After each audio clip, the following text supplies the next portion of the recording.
It's always fun to predict who's going to win the MVP every year. I did predict my first correct MVP last year with the Joel Embiid prediction. And when it comes to the NBA and the MVP award, it's usually going to somebody that's a top 5 player in the NBA, or at least close to it. But today, I'm going to be giving you guys 10 MVP dark horses for the next season. So the top 10 next year, according to the betting sites to win MVP, you have Jokic as the favorite, then you have Giannis at 2, Luka at 3, Tatum at 4, Embiid at 5, Shea at 6, Curry at 7, KD at 8, Damian Lillard at 9, and Anthony Davis at 10. So yeah, I'm going to be giving you guys 10 dark horses that aren't in that top 10 that could potentially win the MVP next year. And I'm not going guys right outside the top 10. I'm going with some guys deep down the list. Like, I'm talking plus 25,000 odds, plus 50,000 odds. And to put it in retrospect, Ben Simmons is plus 50,000 odds right now to win MVP next year. So if you guys do enjoy the video, I'd appreciate you dropping a thumbs up. And if there's anybody that's a dark horse MVP candidate this season that I didn't talk about, let me know in the comments below.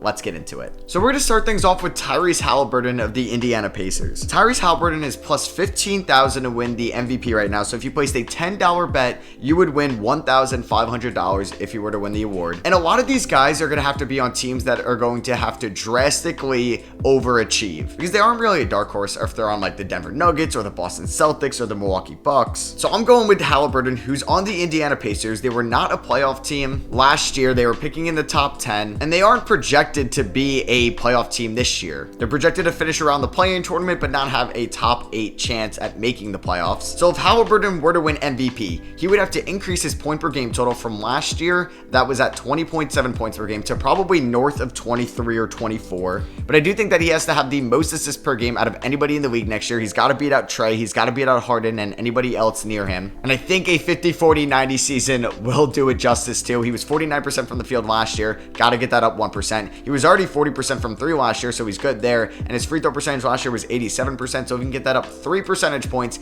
he could be 50-40-90 if he can average roughly 24 points per game, lead the NBA in assists, also snag 4 to 5 rebounds a night. He averages 1.6 steals throughout his career, so I think that would be good as well. And the Pacers would have to completely overachieve to be a top 3 seed in the Eastern Conference. And that's how Tyrese Halliburton could be a dark horse MVP pick next year. All right, next man up is Zion Williamson of the New Orleans Pelicans. Zion is the 14th highest odds to win MVP next year at plus 5,000. He is tied with LeBron James, which I was kind of shocked to see. But yeah, the reason why Zion is plus 5,000 and not any higher is because is he going to play? I feel like whenever I talk about Zion Williamson, I'm like, he could be one of the 10 best players in the NBA if he could stay healthy. But that's the thing, he doesn't stay healthy. That's what makes him a dark horse pick. And these are the best odds you'll ever get for a Zion MVP pick, in which he could be 100% healthy to start the season. Who knows if we're going to see him even play 65 games this year to meet the minimum games played threshold, because I'm not really sure. But at Zion's peak, he can average close to 30 points per game. He can give you over 8 rebounds a night. He can also give you about 5 assists a night as well, and shoot north of 60% from the field. And if he did all of that, with the Pelicans being one of the better teams in the Western Conference, in which they could be because they have a very deep roster, and this is also a team that didn't make the playoffs last year. So if Zion could prove everybody wrong, he could stay healthy for a full season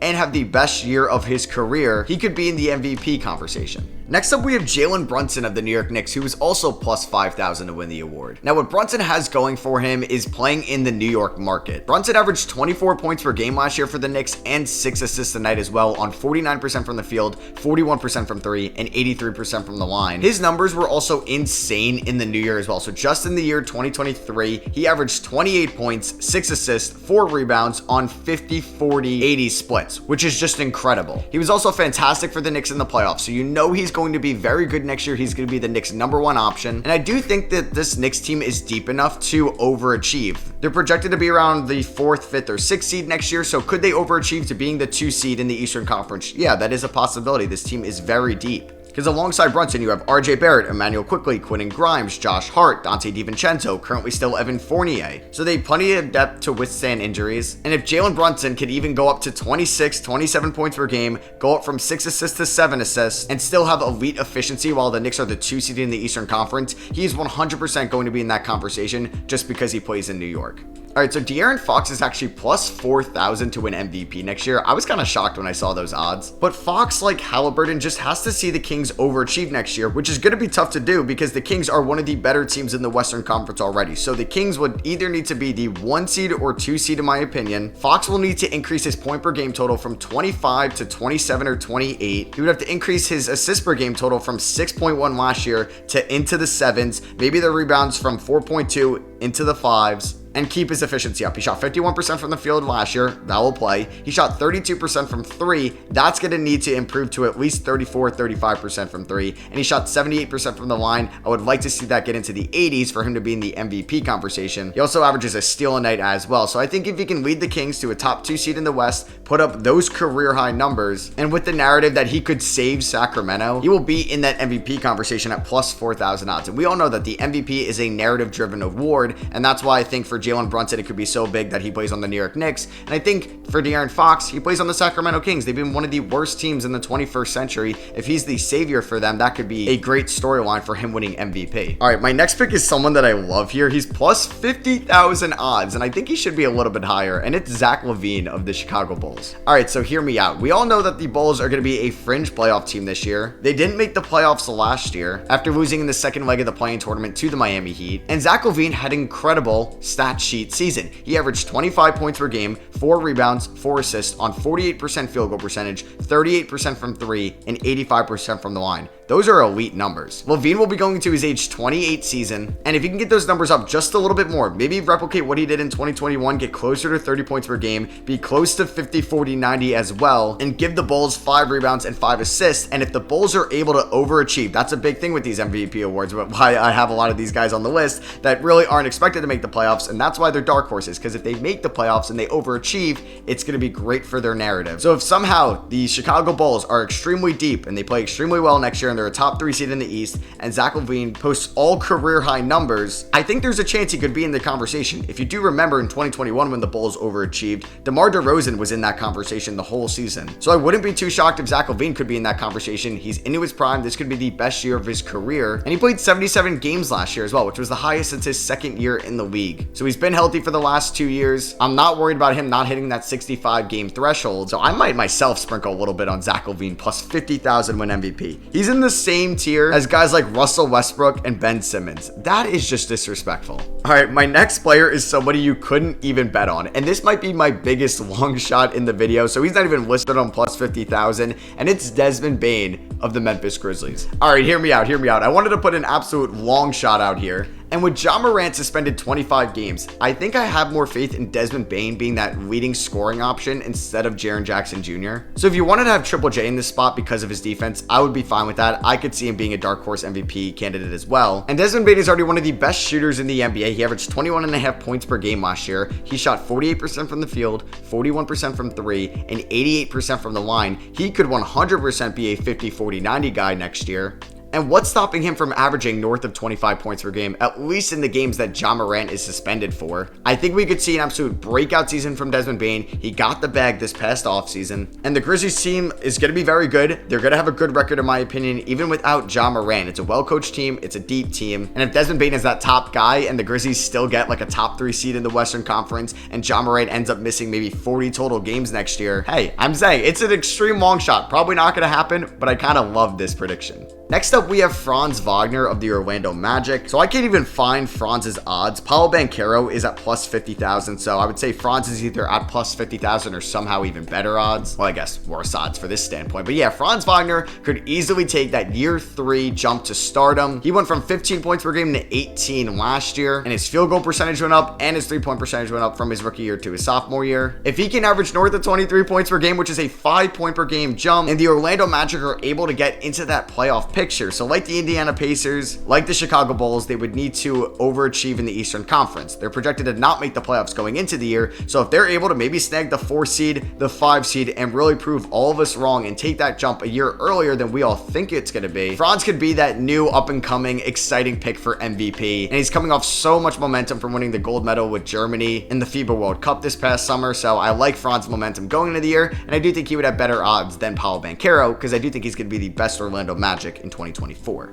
Yeah, so this is really all about overachievers in the Eastern Conference. Next up, I do have Pascal Siacom of the Toronto Raptors. He comes in at plus 25,000 to win the award. I mean, Siakam can put up the counting stats for sure. Last year, he averaged a career high in points per game at 24 a night. He shot 48% from the field. He also gives the Raptors 8 rebounds and 6 assists a night. And this Raptors team is pretty good. They have a new head coach. They still have good talent around Siakam. At the moment, still have Scotty Barnes, OG Anunoby, Jakob Poeltl, Gary Trent Jr. Like, this Raptors team could definitely be in the playoff picture next year for sure. And if, like I mentioned, for the Chicago Bulls or the Orlando Magic or the Indiana Pacers, if they're able to be around the 3, 4, or 5 seeds and Pascal Siakam puts up career highs again in points per game, assists, rebounds, and he's able to shoot 48% from the field again and can improve that 3-point percentage to what he did in 2020 at 36% and do what he did from the line in 2021 at 83%, Pascal Siakam could be a nice pick to be in the MVP conversation this year.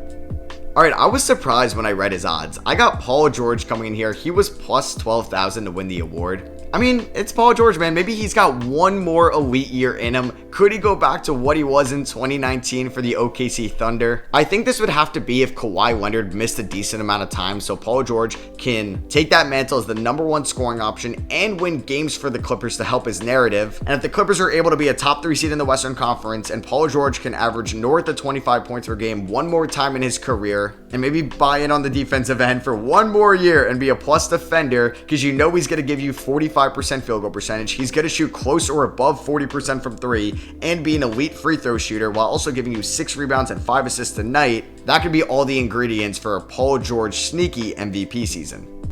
And my final pick is going to be Mikal Bridges of the Brooklyn Nets, who is plus 25,000 to win the award. So I'll say right now, I don't think that the Brooklyn Nets are going to be a playoff team next year. But the way that Mikal Bridges could get into the MVP conversation is if the Nets are one of the better teams in the Eastern Conference, and it's really good because of him. Mikal Bridges, in 27 games last year for the Brooklyn Nets, put up 26 points, 4.5 rebounds, 3 assists a night, and shot 48% from the field, 38% from 3, and 90% from the line. He's one of the best two-way players in the league. He's an elite defender, and that's what could give him the edge in MVP discussions. So you know what? You're taking an elite two-way player who's the best player on his current team. They were a playoff team last year. People don't have high expectations for the Nets this year. So yeah, maybe Mikal gets into the conversation. So yeah, that is going to be it for me. I hope you guys did enjoy the video. Let me know in the comments any other dark horse MVP candidates that I didn't mention. Maybe you like Jimmy Butler at plus 7,500, or Victor Wembanyama at plus 25,000, or maybe LaMelo Ball at plus 50,000. Either way, let me know in the comments. Man, this would have been a really good video to have a betting app sponsor, right? But yeah, that was fun to do. Hope you guys did enjoy, and I'll catch you all on the next one.